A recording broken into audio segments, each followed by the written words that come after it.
Wonderful. Okay, so I would just first like to thank the organizers for the opportunity to present at this conference, and I'm really bummed that I couldn't be there in person to join in on the conversations. But maybe next time. So my name is Petter, and I'm a PhD candidate, as you said, at Linköping University.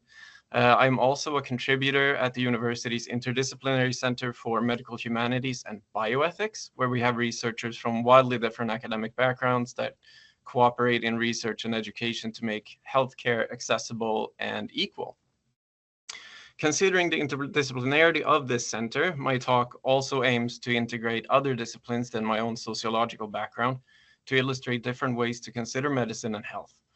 It's not just a sociological account as such of biomedicalization, but an interdisciplinary journey into the meeting between the humanities and literary studies, depictions of lived experiences, and social processes that all construct culture's norms and values.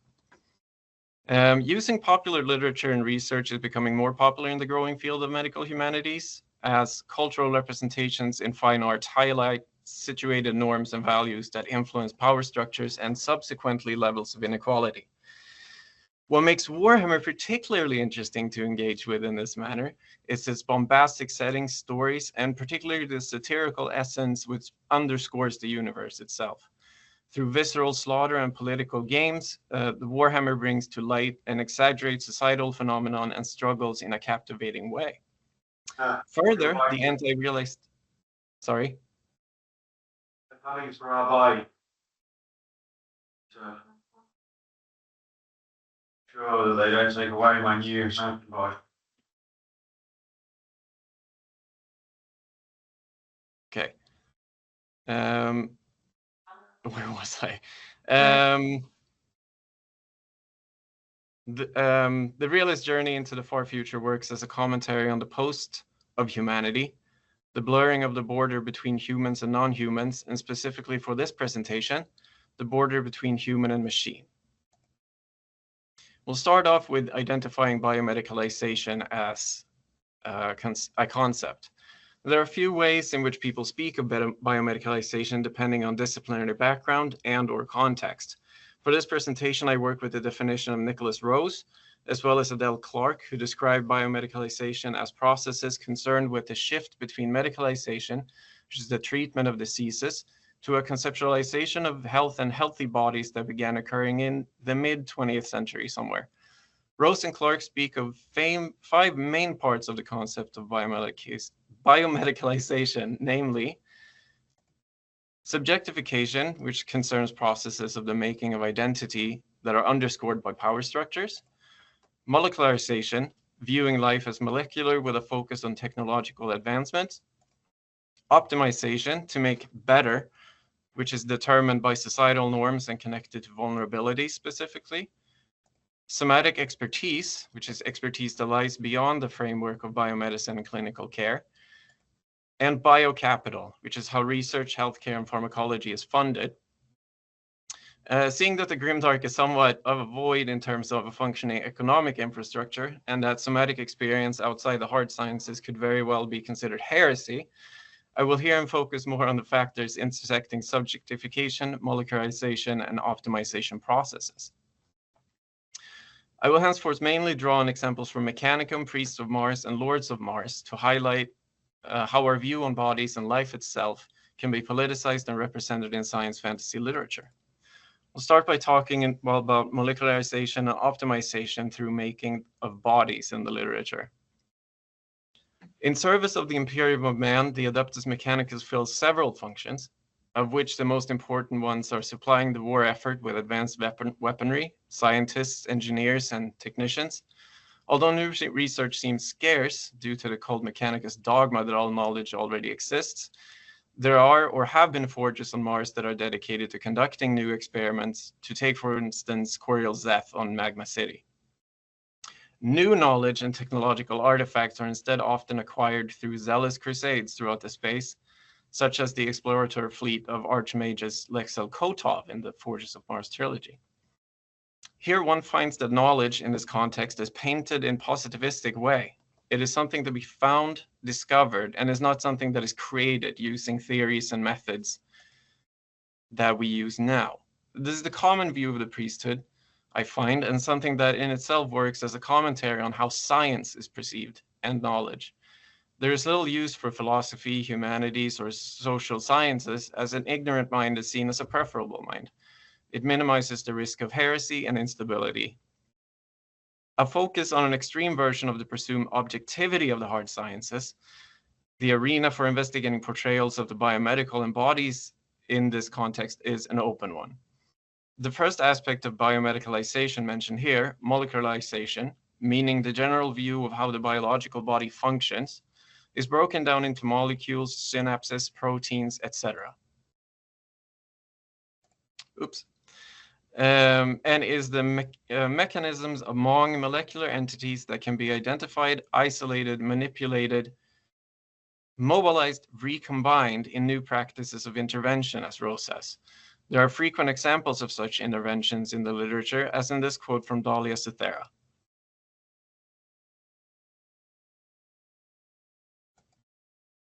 This type of tech talk, or tech babble, to borrow from Star Trek, is an integral part of science fantasy text. I mean, the clue is in the title here, and it's something to be expected by the reader. Its frequency and commonality show how one takes for granted the ability to manipulate the body neurologically. Perhaps this wave generator that she describes is yet to exist, but its function seems plausible. In the 21st century, L. Clark follows Rose's line and argues that innovation is at the heart of biomedicalization and molecularization. The technologization, big words here, of medicine and its artifacts, Clark continues, make up the jewels in the clinical crown of biomedicine and vectors of biomedicalization. Further then, for the advancement of biomechanical weaponry, keeping the Imperium at the forefront of warfare, the modus operandi lies with the concept of manipulation and recombination. The Space Marines are an obvious example of this, as genetically modified post-human soldiers that provide the Astartes with significant punch, slash, and firepower. On the other side of the genetic modification, which I think further speaks to the zealous character that obscures the ethical bonds of medical science in the 40K universe, we find the example of the servitor, a body that for one reason or another has been altered to carry out a specific function, often to the detriment of the cognition and physical capabilities of the individual it once was. Says Abraham recently made slave worker on the Speranza. There's nothing left of him now. He's a flesh chassis for their damned bionics. These examples also illustrate a focus on the optimization of life itself. As is theorized today and is evident in the 40K universe, technologies of life are no longer constrained by the poles and health of illness. Though we can see that these poles are very much present in the restoration of those who have fallen, for instance, the Medicae or the medical servitors, Rose says that many interventions seek to act in the present order to secure the best possible future for those who are their subjects. Here, I would not necessarily argue that the Adeptus Mechanicus work to improve the lives of all the subjects that serve the Imperium, but rather that they act by means of self-preservation and that their efforts socially construct and reconstruct bodily hierarchies through the means of the modification and augmentation of life. This further leads towards processes of subjectification, both communally and individually. The subjectification in this context concerns how new ideas of what humans are and what they should do and what they can hope for. Here, Rose speaks of the emergence of the biological citizenship, which is made through norms and political understandings of the duties, rights, and expectations of human beings in relation to their sickness. Here, I would like to make an addition to the term sickness, namely ability. As individuals, we form our identities based on a variety of factors, one of which is our health. If we're suffering from a chronic condition, for example, rust lung, said condition will likely affect of how we see ourselves, what we can do, and what life we can live. The same applies to the communal, where the worth of a body is partly determined by its ability to function according to societal norms. Certain bodies are continuously augmented to engage in what is considered higher function. such as the privileged priest of the cult of Mechanicus, and some are modified to fulfill important but lesser work. Such bodies are a dime a dozen and easily replaced, for example, by means of kidnapping and enslaving populations, as depicted in the opening chapters of the Priest of Mars, describing a mass arrest carried out by the collarmen in a bar. Those chosen to operate in the field, sworn to take arms in the name of the Emperor, are granted the honor of using tools of the Omnissiah, las guns, power and chain weapons, tanks, as well as the knights and titans that the forges produce. These individuals are made aware that they have been chosen to carry out an honorable task, some to redeem themselves and others just for an apparent sense of duty.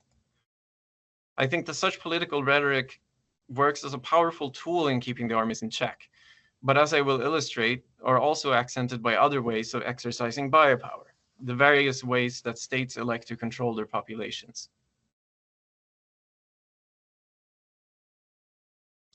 As the decree goes, only in death does duty end. And the ways to convince populations and individuals that this is a concept to live and die by are many. It should also be added that the death of one's body does not disqualify one from further service, considering dreadnoughts as an example. For those chosen for combat in war machines, and by all means still counted as alive, suffering makes for an integral part of their service. To illustrate this, in this part, I will focus on the merging of biological bodies and machines and the importance of pain in this bonding. You see, at the dawn of the Horus heresy, the Martian conflict depicted in Mechanicum thoroughly highlights the importance of pain felt through different war machines, such as knights and titans. Firstly, the pain of connecting and disconnecting to the machine is described as gruesomely painful and becoming more intense each time one merges with the frame. As India's Cavalerio of Legio Tempestus contemplates the current state of tensions growing on Mars, McNeill describes the implants and haptic sensors that connect and bond with him to his war machine, which allows him to feel the Titan's steel body as though it was his own flesh. As the conflicts of Mars escalates, the brutal battles between war machines and the supporting infantry as well are described just as such, as though the princeps neural networks are expanded through the mechanical body of the mounts. Through the intensity of battle, shields and armor plates are shredded by missiles, las guns, and bolter fire, and each hit pains and staggers the operator as though it was their own flesh that had been ripped or torn. At this moment, the Lord Commander, as we see in the last quote here, is also taken by the machine spirit and expresses feeling the previous masters of his mount poured into him, keeping him together. The separation between man and machine is here made even more diffuse by the metaphorical soul of Ars Lictor keeping Verticorda on his feet to accomplish his mission. This blurring of lines which separates the human and non-human, as theorized by Donna Haraway, among others, is a consequence of the technocentric projects of the 20th and 21st century. Particularly, advances in medicine by means of technologization is seen as a constantly positive driving force in neoliberal societies. These technologies are meant to detect, prevent, and cure ailments for the elongation of the lifespan of certain bodies. For the Imperium of Man, such efforts are predominantly reserved to those facing battle in the Emperor's name, and whose intellect is deemed worthy to pursue the quest for knowledge. These are discursively made scientists. Others, workers, servers, servitors, and are bound to an existence that is considered less than human. They serve in menial and often physically and mentally straining tasks within various conquests and war projects, often as means of punishment framed as duty for which the only end is death, and relayed to previously mentioned arrested bar patrons. You've been brought to the Adeptus Mechanicus vessel Speranza. This is a great honor. By your exertion will the great engine burn hotter than the stars. By your blood will the ship's wheels and gears be greased. Your lives now serve the Omnissiah. I would contend here that subjectification processes, making identities and hierarchies of bodies through politics, biopower, are critical factors in convincing pilots of the Knights of the importance for them to experience the synthetic made real pain created through damage to their war mounts. Through a literal blurring of the boundaries of machine and human, the pilots are reminded of their reverence for the mechanical and the futility of their visceral self. They are bound to a more than human symbiosis through which they weigh two wills and needs, one of their organic form and one of the knight or titan. Pain, in this context, acts as the powerful glue that holds the biotechnological figure together. Its application is the enacting of biopower, a means to govern the biological subjects. And the last part I want to talk about here is aesthetics. In the first part of this presentation, I spoke on the ability and function of bodies and their value to society and individual self-worth. In this last section, I want to focus on a recurring theme that speaks to the understanding of normativity, that which is desired and accepted in society, through literal and metaphorical depictions of aesthetics and what it does to our view on humanity. Adepts of the Mechanicus and heretics of the Dark Mechanicum are at times, much so the latter, portrayed as grotesque spectacles of humanity, their humanness made more and more obscure by the extent of their bodily modification and symbiosis with the machine. Herein, there's this clear schism in the terms of normative aesthetics, or what is desired and acceptable. For many, augments and implants in their various guises are merely meant to complement the biological imperfecting of humankind. To others, fleshy parts are seen as weak, disgusting, and superfluous. For instance, yet to betray the Imperium, Kelbor Hall reflects upon his decaying biological portions and concludes that it was better to be free from flesh and the doubts it fostered. Contrasting this are examples of characters that have foregone their imperfections as mere humans, but still elected, to a varying degree, to keep fleshy bits and or qualities, alternatively code, augments, and implants to mimic sounds and aesthetics, making them appear more human-like, also known as affectations. These affectations are an interesting part of the self-subjectification and norm awareness within the Adeptus Mechanicus and contemporary societies at large. Several of the comparisons in literature selected for this talk addresses the differences between Terra and Mars, for example, specifically in Mechanicum, as illustrated by the quotes that I presented here. Although members of the Mechanicus are largely baptized into the cult by the realization of the weakness of the flesh and the imperfections of the biological body, many express it of individual importance to maintain fleshy bits, particularly those facing outwards, to cling on to a sense of humanness, a belonging to humankind. Notably, these ideals also go beyond the Priest of Mars and is not expressed more clearly anywhere else than towards the end of Mechanicum, in a meeting between Sharak and the recovering Cavalleria of the Legio Tempestus. McNeill writes, "Only an inch of toughened glass separated the two men, but an anatomy's worth of augmentics created a gulf between their humanity." By beginning their journey of technologization, Cavallerio has become more monstrous with each visible and invisible augment to their body. Then they lose a part of their humanity. Herein lies an interesting reversal with the post-human project, the flattening of our subject-object power relationship in which humankind considers itself above all else, nature. To Cavallerio, they have become more than they could ever conceive possible. Augmentics have allowed them to forsake their clumsy biological anatomy. The machine is greater than the flesh. To Sharak, this is the witnessing of a human losing themselves to technology. The cult Mechanicus knows the machine as superior to all else. Technologization, genetic manipulation, optimization, these are the aspects that are for the better of humankind and the serve sacrifice of countless menial lives. And exploitation of whole star systems to see the project through. Others mentioned here, Sharak, Vitali, Abraham, Hawk, highlight resistance towards such levels of fetishization, against playing with life itself. As Magus Vitali notes in Lords of Mars, we seem to have lost our belief in conducting different styles of science, of knowing, in our quest for expansion, colonization, and technological prowess. So rarely do we have the chance to just explore.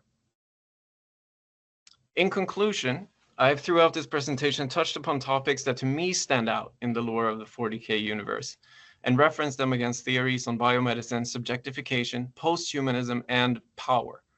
The purpose here is not to try to read or apply intent in the authorship of literary works concerning the 40K universe, but to instead consider how the depictions of bodies and power can act as a mirror of contemporary norms and values ascribed to them.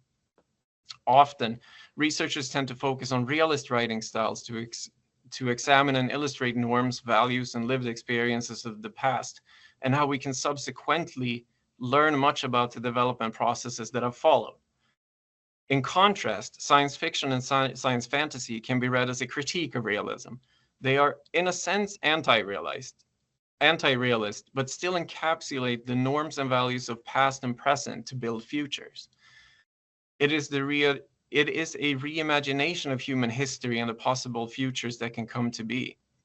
My argument is that McNeill's writing in this case has potential to contribute to the development of dystopian medical humanities and the improvement of care through beautifully told stories about a world that has emerged out of our own contemporary existence, and one that is purposely or not influenced by our own body world experiences. Similar to theorist Amelia de Falco, referring to Karen Barad here, I agree that poetic language and the imaginary narratives provide us with a unique vantage for interpreting experiences, and would like to extend the argument to include societal constructs and systems of power as well. Speculative literature, de Falco continues, has the capacity to imagine alternative ways of being and relating, and that its situated relations and contextualized more than human can both envision problems and possibilities in post-human care.